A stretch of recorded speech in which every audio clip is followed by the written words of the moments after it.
আমরা যারা 1990 সাল থেকে 2005 সালের মধ্যে জন্মেছি, আমরা বিশেষ কিছু ছিলাম না, তবে আমরা ভাগ্যবান ছিলাম। যখন আমরা ছোট ছিলাম, হাতগুলো জামার ভিতর ঢুকিয়ে রেখে বলতাম, আমার হাত নেই।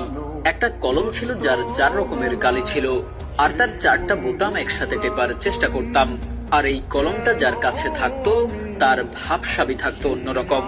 আমাদের সময় 1 হাত সমান কলম পাওয়া গেলেও আমরা আবার কলম কেটে কেটে অনেক ছোট কলম আবিষ্কার করতাম। দরজার পেছনে লুকিয়ে থাকতাম, কেউ এলে চমকে দিব বলে। সে আসতে দেরি করছে বলে অধৈর্য হয়ে বেরিয়ে আসতাম। রাতে হাঁটার সময় ভাবতাম আমি যেখানে যাচ্ছি, 4টাও আমার সাথে যাচ্ছে। কারেন্টের সুইচের 2 দিকে আঙুল চেপে সুইচটাকে অন অফের মাঝামাঝি অবস্থানে আনার চেষ্টা করতাম। স্কুলে যাওয়ার সময় সবাই একসাথে দৌড়াদৌড়ি করে যেতাম। ক্লাসে কলম কলম খেলা, খাতায় ক্রিকেট খেলা, চোর ডাকাত, বাবু পুলিশ ও বউ 10-20 খেলতাম। অনেক সময় স্কুল ফাঁকি দিয়ে কয়েকজন বন্ধু মিলে ঘুরতে যেতাম, আড্ডা দিতাম, আরো কত কি। 1 টাকার রঙিন বা নারিকেলি আইসক্রিম, হাওয়াই মিঠাই খেতে না পারলে মনটাই খারাপ হয়ে যেত। হঠাৎ আকাশ দিয়ে হেলিকপ্টার গেলে সবাই রুম থেকে বের হয়ে আকাশের দিকে তাকিয়ে থাকতাম। স্কুল ছুটি হলে দৌড়ে বাসায় আসতাম। মিনার কার্টুন দেখবো, সিসিমপুর দেখবো। শুক্রবার দুপুর 3টা থেকে অপেক্ষা করতাম কখন বিটিভিতে সিনেমা শুরু হবে, এবং সন্ধ্যার পর আলিফ Laila, Sinbad, Robin Hood, MacGyver দেখার জন্য পুরো সপ্তাহ অপেক্ষা করতাম। ফলের গুটি খেয়ে ফেললে দুশ্চিন্তা করতাম পেটের ভেতর গাছ হবে কিনা। মাথায় মাথায় ধাক্কা লাগলে শিং গজানোর ভয়ে আবার নিজের ইচ্ছায় ধাক্কা দিতাম। কেউ বসে থাকলে তার মাথার উপর দিয়ে ঝাঁপ দিতাম, যাতে সে আর লম্বা হতে না পারে।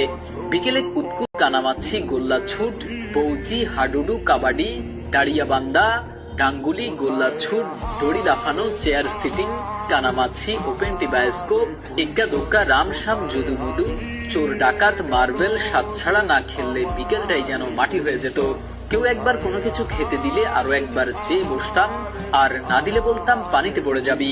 বাঁশের কঞ্চি দিয়ে তীর ধনুক বানাতাম পাখি শিকার করার জন্য। বৈশাখী ঝড়ে বাগানে আম কুড়াতে যেতাম, আর বিজলি চমকালেই দৌড়ে বাসায় ফিরে আসতাম। গাছে ঢিল ছুঁড়ে বড়ই পারতাম, দল বেঁধে পুকুরে, খালে, বিলে ঝিলে ঝাঁপ দিতাম। কেউ চাল, কেউ ডাল, কেউ আলু, কেউ বা মশলাপাতি দিয়ে জোলা ভাতি রান্না করতাম এবং সেগুলো মজা করে খেতাম। ভোরবেলায় দল বেঁধে শাপলা তুলতাম। নারিকেলের ডগা কেটে ব্যাট বানাতাম এবং সেই ব্যাট দিয়ে ক্রিকেট খেলতাম। ফাইনাল পরীক্ষা শেষ হলে তো সকালে পড়া নেই, এত মজা লাগতো যা বলার বাইরে। নানু বাড়ি, দাদু বাড়ি যাওয়ার এটাই তো ছিল সময়। ব্যাডমিন্টন, ক্যারাম, লুডো না খেললে কি হয়। ডিসেম্বর মাস, শীতকালটা আমাদের ছোটবেলায় এমনই কালারফুল ছিল। তবে ডিসেম্বরের 31 তারিখ যতই এগিয়ে আসতো, মনের মধ্যে ভয় ততই বাড়ত। ওই দিন যে ফাইনালের রেজাল্ট দিবে তাই আর কি। এমন হাজারো স্মৃতি জড়িয়ে আছে আমাদের ছোটবেলার সাথে। জানি সে সময় আর ফিরে আসবে না, কিন্তু তারপরও আক্ষেপ, যদি আরো একবার ফিরে যেতে পারতাম আমাদের ছোটবেলায়। আমি জানি আমাদের জেনারেশনের যারা আজকের ভিডিওটা দেখছেন, নিশ্চয়ই আপনাদের মুখে হাসি ফুটে উঠেছে।